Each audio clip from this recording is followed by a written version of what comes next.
हाँ जी, बिस्मिल्लाहिर्रहमानिर्रहीम। ईद की छुट्टियों के बाद फर्स्ट ईयर के लिए ये लेक्चर है और आज का हमारा जो लेक्चर है वो है शॉक के बारे में। So first of all, more precisely we call it as circulatory shock. Circulatory shock. So today I'm going to tell you about the definition of shock and different types of the circulatory shock. After that, we will discuss the details of the different types of the shock along with the pathophysiology, more precisely physiology, and just have a bird eye view on the management of each type of shocks. So let's start with the circulatory shock and its types. Basically, this lecture will be in two parts. Today, I will tell you about two or three types of the shock, and in the next lecture, I will tell you in details about the remaining types of the shock. So let's start. सबसे पहले इसकी definition है। Circulatory shock की जो definition है वो बड़ी simple है कि जिसमें हम एक बात आप याद रखें कि उसकी डेफिनेशन जो भी होती हैं इनको कोशिश करनी है कि आप वर्ड टू वर्ड उनको याद रखें, यानी रट्टा लगा लें, तो वो ज़्यादा अच्छा होता है। डेफिनेशन जो है वो याद करनी पड़ती है। तो बेसिकली शॉक में क्या होता है कि टिश्यू परफ्यूजन जो होती है वो इनएडिक्वेट हो जाती है। तो मोर प्रिसाइजली इसकी डेफिनेशन ये है कि it is inadequate blood flow through the body to the extent that the body tissues are damaged. Inadequate tissue perfusion which leads to the damage of the tissues. This is called as shock. Now comes the types of the shock. There are many types of the shock. Among them, most important are these five types: hypovolemic shock, neurogenic shock, anaphylactic, septic, and cardiogenic shock. We will discuss all these types of the shock separately in detail. So, first of all, we come to the hypovolemic shock. Hypovolemic shock. Hypovolemic shock, as its name indicates that there will be the depletion of the volume. इसको हम कहते हैं hypovolemic shock. Hypovolemic shock में either यानी blood loss होता है, plasma loss हो सकता है, या डिहाइड्रेशन हो सकती है, वाटर लॉस हो सकता है। अगर कॉज है प्लाज्मा लॉस की, तो whenever there is the loss of plasma, यानी सिर्फ अगर प्लाज्मा लॉस हो जाए लेकिन आरबीसीज का लॉस ना हो, तो ये भी शॉक में पेशेंट जा सकता है। इसको हम कहते हैं, ये भी एक कॉज है हाइपोवोलेमिक शॉक। सिर्फ प्लाज्मा का जो शॉक होता है, यानी प्लाज्मा का जो लॉस है, वो मोस्ट ऑफ द केसेस जो हैं वो जो पेशेंट प्रेजेंट करते हैं या ड्यूरिंग इन पेशेंट, यानी पेशेंट एडमिट है और वो हाइपोवोलेमिक शॉक में चला जाता है, वो होते हैं बर्न्स के patient. Severe burn, more than 50% of the body burn. और बर्न की जो कैलकुलेशन है परसेंटेज, वो आप सर्जरी में भी पढ़ेंगे कि रूल ऑफ 9 होता है, जिसमें हम बर्न की परसेंटेज बॉडी पे कैलकुलेट करते हैं, तो अभी इधर बताने की जरूरत नहीं है। तो सवियर बर्न का जो पेशेंट होता है उसमें आरबीसीज का लॉस नहीं होता लेकिन प्लाज्मा का लॉस हो जाता है। और सेकंड कॉज जो है वो है इंटेस्टाइनल ऑब्स्ट्रक्शन। इंटेस्टाइनल ऑब्स्ट्रक्शन जो है, फिर आगे इसकी टाइप्स हैं, अक्यूट, सब अक्यूट एंड क्रॉनिक। तो इंटेस्टाइनल ऑब्स्ट्रक्शन जो है कि इंटेस्टाइन में एक ट्विस्ट आ जाता है, या कुछ और काजेज होती हैं जिनमें इंटेस्टाइन की जो ऑब्स्ट्रक्शन हो जाती है। तो ये दो कॉजेज हैं जिसमें प्लाज्मा का लॉस होता है लेकिन आरबीसीज का लॉस नहीं होता, और ये कंडीशंस जो है leads towards the loss of plasma. ये दोनों कंडीशंस जो है as a result of there will be the hypovolemic shock. अब हाइपोवोलेमिक शॉक में एक एडिशनल जो कॉम्प्लिकेशन है वो ये होती है कि उसमें, यानी अगर हेमरेज की वजह से शॉक है या डिहाइड्रेशन की वजह से शॉक है, तो वो भी हाइपोवोलेमिक शॉक है। ये hypovolemic shock due to dehydration है, ये hypovolemic shock due to trauma है, ट्रॉमा हो गया यानी हेमरेज हो गई। तो ये तीनों टाइप का जो हाइपोवोलेमिक शॉक है, इनमें दोबारा से बताता हूँ कि हाइपोवोलेमिक शॉक फर्दर जो है वो तीन टाइप्स की कैटेगरीज में डिवाइड किया गया है। एक तो है कि प्लाज्मा का लॉस हो जाए तो हाइपोवोलेमिक शॉक हो जाता है। दूसरा, वाटर की कमी हो जाए यानी डिहाइड्रेशन हो जाए तो भी हाइपोवोलेमिक शॉक हो सकता है। और तीसरा, हेमरेज हो जाए या ट्रॉमा हो जाए तो उसमें भी हाइपोवोलेमिक शॉक हो सकता है। अब अगर प्लाज्मा का की वजह से शॉक है जिसकी दो कॉजेज हैं, बर्न और इंटेस्टाइनल ऑब्स्ट्रक्शन, तो उसमें एक तो फीचर्स वही होंगे जो हेमरेज वाले हैं, शॉक के जो फीचर्स हैं वो वही होंगे जो हेमरेज वाले हैं, प्लस उसमें एक और चीज हो जाएगी, क्योंकि प्लाज्मा लॉस हो गया है तो आरबीसीज जो है उनकी कंसंट्रेशन वो ज्यादा हो जाएगी, यानी कि ब्लड की विस्कोसिटी वो बढ़ जाएगी। ये एक एडिशनल कॉम्प्लिकेशन है प्लाज्मा की वजह से, प्लाज्मा लॉस होने की वजह से जो हाइपोवोलेमिक शॉक होता है। ये एक पॉइंट याद रखना है। अब ड्यू टू डिहाइड्रेशन, डिहाइड्रेशन यानी पानी की कमी हो गई, so loss of fluid from the different body fluid compartments is called as dehydration. It can be due to diarrhea, vomiting, gastroenteritis, excessive sweating but no water intake, excessive loss of fluid through the genitourinary system and kidneys, or obviously inadequate intake of the fluid or the electrolytes. Salt का intake भी नहीं है, water का intake भी नहीं है, तो उसमें भी डिहाइड्रेशन हो जाती है। ये जो शॉक है इसको हम कहते हैं डिहाइड्रेशन की वजह से हाइपोवोलेमिक शॉक। अब तीसरी टाइप जो है हाइपोवोलेमिक शॉक की, मेन टाइप आप ध्यान में रखें कि वो एक ही चल रही है, वो है हाइपोवोलेमिक शॉक। अब उसकी तीसरी जो वजह है वो है हेमरेज की वजह से या ट्रॉमा की वजह से, कि कोई रोड ट्रैफिक एक्सीडेंट हो गया या कोई इंटरनल ब्लीड हो गई या किसी भी वजह से कोई भी ट्रॉमा हो गया, गन शॉट है, कोई भी इन्फ्लिक्टेड वूंड है, कोई भी वजह है जिसकी वजह से हेमरेज हो गई है, यानी ट्रॉमा की वजह से हेमरेज हो गई है, तो भी हेमरेज, एक्सेसिव हेमरेज की वजह से भी हाइपोवोलेमिक शॉक हो जाता है। अब हेमरेज जो है वो एक और बात इसमें ये आ जाती है कि अगर हेमरेज जो है ट्रॉमा हुआ है और ब्लड लॉस होना शुरू हो गया तो इसको हम कहेंगे कि ये हेमरेज हो गई और इसकी वजह से हाइपोवोलेमिक शॉक हो गया। अब अगर ब्लंट ट्रॉमा है, कंटूजन है, ओपन ट्रॉमा नहीं है और उसमें यह होता है कि कैपिलरीज की डैमेज हो जाती है, तो फिर क्या होगा कि हेमरेज, ट्रूली हेमरेज तो नहीं होगी लेकिन प्लाज्मा का लॉस जो है वो टिश्यूज में होना शुरू हो जाएगा।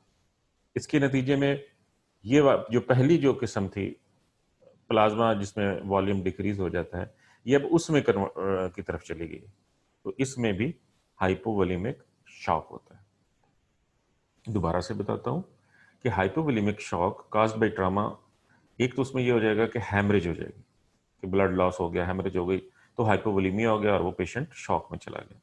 दूसरी रीजन ये है कि ट्रॉमा हो जाए, इंजरी हो जाए, कैपिलरीज को डैमेज हो जाए, कैपिलरीज को, तो उसमें क्या होगा कि ब्लड लॉस तो नहीं होगा लेकिन प्लाज्मा का लॉस हो जाएगा।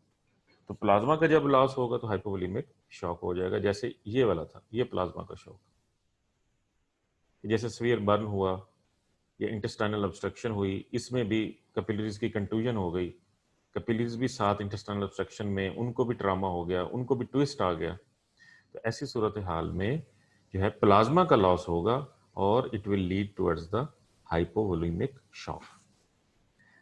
दोबारा से सबसे पहले हमने देखा definition, it means general inadequate blood flow to the different tissues of the body that leads to the damage to the tissue. या inadequate tissue perfusion is called as shock. Then types of shock, these are the 5 major types of the shock. Now we will describe these shocks separately. First of all is the hypovolemic shock. Hypovolemic shock can be due to plasma loss, loss of water and blood loss. तो ये hypovolemic shock है, तीन तरह की, आगे further इसकी sub division है। Plasma loss जो है वो इंटेस्टाइनल ऑब्स्ट्रक्शन की वजह से या बर्न की वजह से और डैमेज टू द कैपिलरीज की वजह से होता है। और डिहाइड्रेशन जो है ये वाटर लॉस होना शुरू हो जाए या वाटर का इनटेक कम है तो इसको हम कहते हैं डिहाइड्रेशन होगी। वाटर का लॉस जो है वो डिफरेंट कंडीशंस में होता है, एक्सेसिव स्वेटिंग में, डायरिया में, वॉमिटिंग में, किडनीज के थ्रू एक्सेसिव लॉस होना शुरू हो गया, तो it will leads towards the dehydration. और डिहाइड्रेशन का मतलब है पानी की कमी। कभी आपने देखा होगा अगर किसी को गैस्ट्रोएंटेराइटिस हो जाता है, तो अगर वो अपना इंटेक प्रॉपर ना करे, और समटाइम्स इंटेक भी हो रहा हो लेकिन गैस्ट्रोएंटेराइटिस में लॉस बहुत ज्यादा हो जाए, तो स्किन जो है वो भी ड्राई हो जाती है, म्यूकस मेम्ब्रेन, उसका ओरल कैविटी देखें तो उसकी टंग भी ड्राई होगी। बच्चों में अगर स्किन को आप एक चुंटी काटें तो वो वापस, जो स्किन वापस नहीं जाती, उसको हम कहते हैं स्किन ट्रिगर्स। तो ये सारी जो हैं ये साइंस होते हैं डिहाइड्रेशन के। तो अगर इसको टाइमली करेक्ट ना किया जाए, स्पेशली किड्स में, इन्फेंट्स में, उनको जब डिहाइड्रेशन हो जाए ड्यू टू एनी रीजन, उसको टाइमली करेक्ट ना किया जाए, तो चिल्ड्रन बहुत जल्दी हाइपोवोलेमिक शॉक में चले जाते हैं।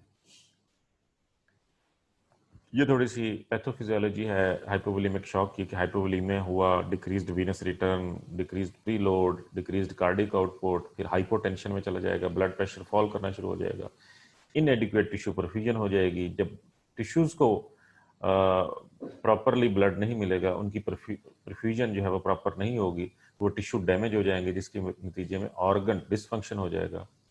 जब ये सारे डिफरेंट ऑर्गन डिसफंक्शन हो जाएंगे तो इसको हम कहते हैं मल्टी ऑर्गन फेलियर, और as a result of that patient will expire. ये एक और डिफरेंट दिखाई गई हैं कि हाइपोवोलेमिक शॉक में क्या कुछ होता है, कि एक्सटर्नल ब्लीड हो सकती है, इंटरनल ब्लीड हो सकती है। इसमें फीचर्स हैं कि यूरिन आउटपुट लो हो जाएगी, जाहिर सी बात है जब हाइपोवोलेमिया है तो यूरिन आउटपुट भी लो हो जाएगी। क्लिनिकल फीचर्स हैं शॉक के, वो जनरल भी हैं। इसमें different parts of the body, वहाँ पे पेन भी हो सकती है। इनिशियली पेशेंट रेस्टलेस होगा, एंजाइटी होगी, और फिर ऐसा ऐसा टेकिकार्डिया में चला जाएगा, ब्लड प्रेशर उसका फॉल करना शुरू हो जाएगा, और पेशेंट शॉक में चला जाएगा। अब हम आते हैं कि ये हाइपोवोलेमिक शॉक की मैनेजमेंट कैसे होती है। मैनेजमेंट इज वेरी सिंपल, कि अगर हैमरेज की वजह से शॉक है तो उसको हमने होल ब्लड ट्रांसफ्यूज कर देना है। अगर और फिर आगे इसकी डिफरेंट गाइडलाइंस हैं कि कितनी हैमरेज हो तो कितने पेंट्स जो है ब्लड के देने हैं। ये क्लिनिकली जो पेशेंट को देखा जाता है और फिर उसको ब्लड ट्रांसफ्यूज किया जाता है। अगर प्लाज्मा की वजह से है तो फिर उसको हम सिर्फ प्लाज्मा एडमिनिस्टर कर सकते हैं। प्लाज्मा जो है वो भी ब्लड दें और फिर उसमें से प्लाज्मा सेपरेट किया जाता है। यानी कि अगर उसको सीवियर बर्न है, इंटेस्टाइनल ऑब्स्ट्रक्शन है, इंटरनल वेसल्स की कोई इंजरी है, यानी सिर्फ प्लाज्मा का लॉस है, तो हम उसको प्लाज्मा देंगे, सिर्फ प्लाज्मा देंगे। उसको होल ब्लड देने की जरूरत नहीं, क्योंकि उसमें आरबीसीज यानी हीमोग्लोबिन तो उसकी नॉर्मल होगी, तो उसमें सिर्फ हमने प्लाज्मा देता है। अगर डिहाइड्रेशन की वजह से है, डिहाइड्रेशन की वजह से, तो हम उसको फिर, यानी डिहाइड्रेशन में चूंकि इलेक्ट्रोलाइट्स और उसका होता है लॉस वाटर का, तो उसमें ये होगा कि उसको हम फिर देंगे सिर्फ इलेक्ट्रोलाइट्स और फ्लूइड। उसमें इलेक्ट्रोलाइट्स और फ्लूइड दिया जाता है। तो ये जो है तीन प्रिंसिपल हैं मैनेज करने के हाइपोवोलेमिक शॉक को। कि हाइपोवोलेमिक शॉक है तो उसको हमने कैसे मैनेज करना है। यानी कि अगर प्लाज्मा लॉस है तो हमने सिर्फ उसको प्लाज्मा दे देना है। अगर उसको हैमरेज है तो हैमरेज की वजह से जो है उसमें आपने उसको होल ब्लड दे देना है। अगर डिहाइड्रेशन है तो हमने उसको इलेक्ट्रोलाइट्स दे देने हैं। इलेक्ट्रोलाइट्स वाला जो सोल्यूशन होता है उसको हम कहते हैं 0.9% नॉर्मल सेलाइन, ये दिया जाता है। तो ये तीन प्रिंसिपल ऑफ मैनेजमेंट हैं इसके शॉक की, यानी हाइपोवोलेमिक शॉक की मैनेजमेंट के। थोड़ा सा मैंने उनको सीक्वेंस में कर दिया क्योंकि जिस तरीके से इनकी कॉज थी हाइपोवोलेमिक शॉक की, उसकी मैनेजमेंट को भी उसी तरीके से कर दिया। अब हम आते हैं second type of shock, that is called as neurogenic shock. Neurogenic shock, neurogenic shock जो है ये बेसिकली इफेक्ट करता है स्पाइनल कॉर्ड को। इसको हम स्पाइनल शॉक भी कहते हैं। इसमें क्या होता है कि जो भी वेसल्स हैं उनकी वेजोमोटर टोन डिक्रीज हो जाती है। ब्लड का लॉस नहीं होता, प्लाज्मा का लॉस नहीं होता, there is no loss of the blood or the plasma, but there is decreased vasomotor tone of the vessels. अब उसमें क्या होता है कि वास्कुलर कैपेसिटी जो है फिर वो इंक्रीज हो जाती है कि नॉर्मल अमाउंट ऑफ ब्लड जो है वो भी सर्कुलेटरी सिस्टम को फिल नहीं कर सकता, यानी वेजोमोटर टोन जो है न्यूरोजेनिक शॉक में वो कम हो गई, तो वेसल्स जो हैं वो डायलेट हो गई। जब वेसल्स डायलेट हो जाएंगी तो जो नॉर्मल ब्लड वॉल्यूम है 5 लीटर जो एक नॉर्मल अडल्ट का है, वो प्रॉपरली टिश्यूज तक नहीं पहुंच सकेगा, क्योंकि वेसल्स बहुत ज्यादा डायलेट हो गई, वेसल्स की कैपेसिटी जो है वो बहुत ज्यादा हो गई। तो वो टिश्यू चूंकि परफ्यूज नहीं हो पाएंगे, क्योंकि नॉर्मल तो मैकेनिज्म यही है ना कि सिंपैथेटिक नर्वस सिस्टम जो है वो वेजो कंस्ट्रिक्शन करता है, जब जरूरत होती है वेजो डायलेशन होती है, जब जरूरत होती है वेजो कंस्ट्रिक्शन होती है। तो जब वो काम नहीं करेगा, शॉक में चला जाएगा नर्वस सिस्टम, तो वास्कुलर कैपेसिटी जो है वो इंक्रीज हो जाएगी और blood flow towards the tissue जो है वो कंप्रोमाइज हो जाएगा। As a result of that patient shock में चला जाएगा। ये जो न्यूरोजेनिक शॉक है ये ज्यादातर स्पाइनल कार्ड को इफेक्ट करता है, क्योंकि वहां से जो सिग्नल्स हैं वो जाते हैं हमारी पूरी बॉडी को। अब इसकी थोड़ी सी डिटेल इस तरीके से है कि जब भी वास्कुलर कैपेसिटी इंक्रीज होगी तो ब्लड वॉल्यूम जो है वो प्रॉपर ब्लड वॉल्यूम जो है हम वो उसको कूप नहीं कर सकेगा। As a result of that क्या होगा कि सिस्टेमिक फिलिंग प्रेशर वो भी कम हो जाएगा, वीनस रिटर्न जो है हार्ट को वो कम हो जाएगी, और पूलिंग, वीनस पूलिंग हो जाएगी ब्लड की। There will be the venous pooling of the blood. ये है इसकी फिजियोलॉजी। अब इसकी कॉजेज जो हैं, एक तो है कि जनरल एनेस्थीसिया। शायद कभी आपने सुना होगा कि पेशेंट को बेहोशी से ही नहीं निकला, यानी डीप जनरल एनेस्थीसिया अगर हो, एनेस्थीसिया की इटसेल्फ एक कॉम्प्लिकेशन है neurogenic shock. Deep general anaesthesia हो तो उसमें भी न्यूरोजेनिक शॉक हो जाता है। दूसरी है स्पाइनल शॉक, कि स्पाइनल एनेस्थीसिया दिया, सिंपैथेटिक जो नर्वस सिस्टम है उसको ब्लॉक किया, तो उसमें भी जो है न्यूरोजेनिक शॉक हो जाता है। और ये मोस्टली उन पेशेंट्स में होता है कि जिनको हाइड्रेट नहीं किया जाता, जिनको प्री लोड नहीं किया जाता।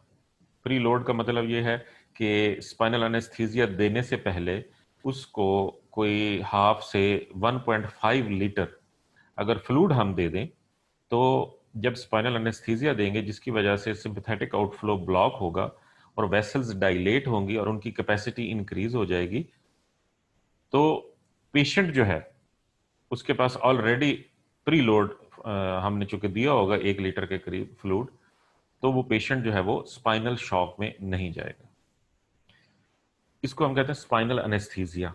ये बहुत सारी सर्जरीज जो हैं ये स्पाइनल एनेस्थीसिया में आजकल की जाती हैं, और जब कभी कोई क्वैक इसको करता है या इनएक्सपीरियंस पर्सन जो है वो सर्जरी करता है और वो खुद ही वो स्पाइनल एनेस्थीसिया देता है, तो अमूमन पेशेंट जो है वो शॉक में चला जाता है और फिर वापस जो है उसका आना मुश्किल होता है, पेशेंट एक्सपायर कर देता है। अब ये स्पाइनल एनेस्थीसिया जस्ट आपके नॉलेज के लिए, आपके सिलेबस में नहीं है, ये मैं आपको बता देता हूँ कि ये है एक स्पाइनल एनेस्थीसिया का प्रोसेस। ये डिफरेंट लेवल्स पे किया जाता है, लंबर स्पाइन में भी किया जाता है, समटाइम थोरेसिक लेवल पे भी किया जाता है। ये है स्पाइनल एनेस्थीसिया, स्पाइनल कॉर्ड में जाके ये हमने एक इंजेक्शन देना होता है, जो कि इसके नतीजे में जो स्पाइन सिंपैथेटिक सिस्टम जो है, सिंपैथेटिक आउटफ्लो जो है वो ब्लॉक हो जाता है और हम सर्जरी कर सकते हैं। एक दूसरा होता है एपिड्यूरल एनेस्थीसिया, इसको समझने की जरूरत नहीं है, ये बाहर ही रहता है, ड्यूरा से बाहर। अच्छा जी, अब हम आते हैं स्पाइनल एनेस्थीसिया के लेवल्स जो हैं वो मुख्तलिफ हैं। जो ज़्यादातर वो यूज़ होते हैं ये हैं लंबर लेवल पे, L2 और L3। L1 L2 के लेवल पे भी करते हैं कि अगर कोई सर्जरी करनी हो, और इसी तरह जैसे जैसे ऊपर चलते जाएंगे तो ये स्पाइनल एनेस्थीसिया का लेवल जो है वो भी ऊपर चलता जाएगा। ये थोड़ा सा और न्यूरोजेनिक शॉक किया है कि इसमें न्यूरोजेनिक शॉक होता है, यही जो मैंने अभी आपको बताया कि इनएडिक्वेट tissue perfusion, mean arterial pressure जो है वो कम हो जाता है, वीनस पूलिंग हो जाती है, और as a result of that spinal shock में पेशेंट चला जाता है। तीसरी है जो कॉज है न्यूरोजेनिक शॉक की, वो ये है कि अगर डायरेक्ट जो है ब्रेन को डैमेज हो जाए या कोई उसको डिप्रेस कर दिया जाए तो वो भी न्यूरोजेनिक शॉक हो सकता है। मैं दोबारा से बताता हूँ, neurogenic shock is basically decreased vasomotor tone of the vessels. In this, there is increased vascular capacity. There will be the reduced systemic filling pressure, which results in the decreased venous return to the heart. So whenever there is a decreased venous return to the heart, it results into the venous pooling of the blood. There are different causes of the neurogenic shock. Among them, one is deep general anesthesia. Second one is spinal anesthesia. And the third one is the damage or depression to the brain. तो ये है causes neurogenic shock की। इसकी management क्या है, treatment क्या है? जब भी पेशेंट न्यूरोजेनिक शॉक में जाएगा तो उसको ट्रीट करने के लिए हम देते हैं सिंपैथोमाइमेटिक ड्रग्स, एड्रीनालीन या एपिनेफ्रीन इसको कहते हैं। जो एनेस्थेटिस्ट होते हैं उनके पास ये जो एड्रीनालीन या नॉर एड्रीनालीन का इंजेक्शन जब भी वो प्रोसीजर शुरू करते हैं ना, कोई भी प्रोसीजर, चाहे वो जनरल एनेस्थीसिया हो चाहे वो स्पाइनल एनेस्थीसिया हो, तो वो इसका इंजेक्शन का तैयार करने का एक तरीका है, उसको डाइल्यूट करना होता है, तो वो उनके पास हर वक्त मौजूद होता है। पेशेंट को अंडर करने से पहले वो इंजेक्शन पहले तैयार करते हैं और फिर पेशेंट को अंडर किया जाता है। इंजेक्शन तैयार किया जाता है, उसको लेबल किया जाता है कि ये फला इंजेक्शन है और ये कितना डाइल्यूटेड है, फिर उसको जाके हम जो है वो इंजेक्ट कर यानी पेशेंट को अंडर किया जाता है। तो ये एक सिंपल प्रोसीजर है जो कि फॉलो किया जाता है। लेकिन यूजुअली पेशेंट जब फुल फ्लेज शॉक में चला जाता है, न्यूरोजेनिक शॉक में, तो बहुत कम चांसेस होते हैं कि वो वापस है। Now comes the third type of the shock, that is the anaphylactic shock. तो ये हम फिर जो नेक्स्ट लेक्चर होगा कल, उसमें मैं फिर आपको बताऊंगा। तो जस्ट थोड़ा सा रिवीजन में कर देता हूँ कि सबसे पहले हमने शॉक की डेफिनेशन देखी, सर्कुलेटरी शॉक की, उसके बाद उसकी डिफरेंट टाइप्स देखी कि कौन कौन सी टाइप्स हैं। फिर हमने हाइपोवोलेमिक शॉक को डिटेल से डिस्कस किया कि ये प्लाज्मा लॉस की वजह से हो सकता है और डिहाइड्रेशन की वजह से और हेमरेज की वजह से। उसके बाद आ जाता है इसकी ट्रीटमेंट। इसकी ट्रीटमेंट सिंपल है कि अगर प्लाज्मा लॉस की वजह से शॉक है तो प्लाज्मा देंगे, हेमरेज की वजह से है तो ब्लड देंगे, और डिहाइड्रेशन की वजह से है तो उसको इलेक्ट्रोलाइट सोल्यूशन देंगे। उसके बाद न्यूरोजेनिक शॉक जिसमें वेजोमोटर टोन डिक्रीज हो जाती है। इसकी कॉजेज हैं कि deep general anaesthesia, spinal anaesthesia, और the last is the damage to the brain. इसकी मैनेजमेंट जो है वो हम देते हैं नॉरएड्रेनालिन या एड्रीनालिन ड्रग है जो कि न्यूरोजेनिक शॉक की मैनेजमेंट में आती है। तो थैंक यू, अल्लाह हाफिज़।